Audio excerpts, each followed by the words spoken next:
balik bayad o refund ang pag-aaralan ng MWSS para kasi sa MWSS hindi tamang ang mga customer ang nagbayad po ng corporate income tax ng Maynilad at Manila Water. Nakatutok si Bernadette Reyes. Hindi raw tama na ipasa ng Maynilad at Manila Water ang kanilang corporate income tax sa kanilang customers, ayon sa Metropolitan Waterworks and Sewerage System o MWSS.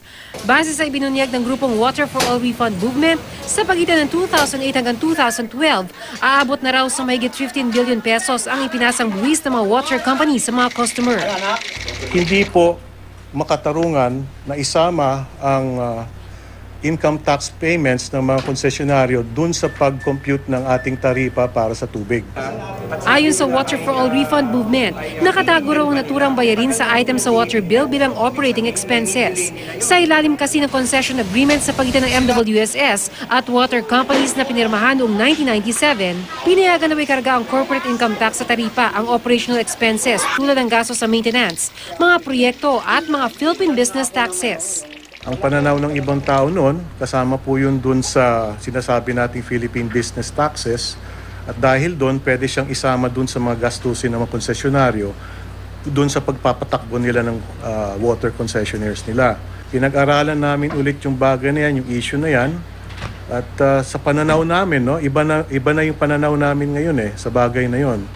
Ngayong nagdesisyon na ang MWSS na hindi makatarungang ipasa sa mga consumer ang corporate income tax ng mga water utility companies, tanong ng taong bayan kung meron raw ba silang aasahang refund, bagay na pag-aaralan pa raw ng naturang ahensya. Kaya sabi ng consumer group, dapat isaoli ang sobrang nasingil at kung hindi, magsasampa raw sila ng kasong pandarambo. Dapat magkaroon tayo ng decrease dahil ang dami pong mga unimplemented projects, ang dami pong mga overbilling, at yung mga questionabling environmental charges. Dadaan nga yan sa financial and economic analysis. Sa dulot-dulo nun, makikita po natin talaga kung paano talaga gagalaw yung taripa. Pag nangyari po talagang natanggal po natin yan, ang obvious na result po niyan, yung taripa natin, hindi siya gagalaw paakyat. Nakabinbin pa ang petisyon ng water companies para sa dagdag singil sa taripa. Mahigit 8 pesos per cubic meter ang hiling ng Maynilad. Mahigit 5 pesos per cubic meter naman na dagdag ang petisyon ng Manila Water.